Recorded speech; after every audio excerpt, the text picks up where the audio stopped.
Good morning and welcome to John Beck. This is your principal, Mr. Lin, and I hope that you had a wonderful Tuesday yesterday. Today is Wednesday, November 12th, 2025, and it is a day A for instrumentals. It's a day 5. Now, before we kick off this wonderful day, I want to invite you, as I always do, to please stand and face the flag for the Pledge of Allegiance.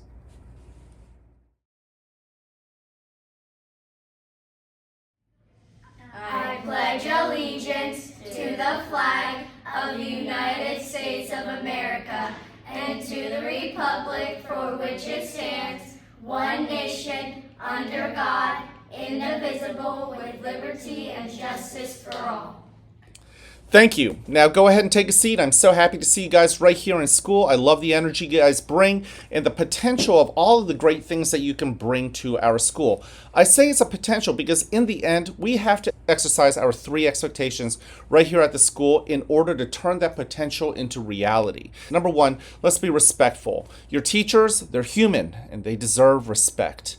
We have substitutes here at our school, and John Beck is a school that is very popular for substitutes who really want to work with great kids. But they choose John Beck because they know by and large this is where they will be respected. We have a reputation. And so when we fall short, not only should you take it personally, but we should all take it personally as a school. And how do we avoid that? It starts with being respectful. We've got to be respectful to the substitutes, our guest teachers. They are our guests. On top of that, we want to be respectful to any grown-up. And that includes the assistants who are in the cafeteria. That includes our custodial staff, the people in the office. All of them. We are all playing a role in trying to create a school and a learning community that is just right for you. By the way, that respect also extends to your classmates, and that includes people you don't always get along with. All right, number 2, show that you are responsible. My hope to you is that you will use the things that you are in control of in ways that show kindness. So I've got a story for you. When I was in 4th grade, I remember that there was a student, I won't use his name, he was always made fun of because of his looks. Now, I happen to think that he was actually a pretty cool guy. The challenge for me in 4th grade was that I knew that if I acted like his friend, that others in the class might start associating me with this classmate. And not only would he get made fun of, I would as well. Now, when I was in elementary school, we didn't have a cafeteria. We ate in our classroom. And so we would go down, we'd get our lunch in the cafeteria in the kitchen, and we'd carry it all the way back to our classrooms, and that's how we ate. My teacher was really cool. He gave us the opportunity at times to eat in the back carpet, just like many of you guys have. There's like your seating area where you have desks and you have the carpet, and we could almost kind of create a little private area behind some of the bookcases, and we could sit there on the carpet and eat our lunches. If we were really, really good, respectful, responsible, and ready, we could invite a friend to come join us.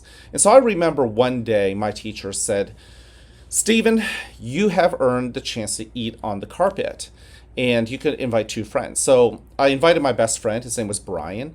And then I looked around, and there were other kids who really wanted to join me on the carpet. And as I scanned that room, my eyes locked with this boy. I sweated a little bit. And I realized that even as a 9-year-old, that this is a moment where I could do the right thing and step up and be kind and encouraging, even with everybody in the class watching me. And it wasn't easy. And I took a deep breath, and then I announced that I wanted this other boy to come join us.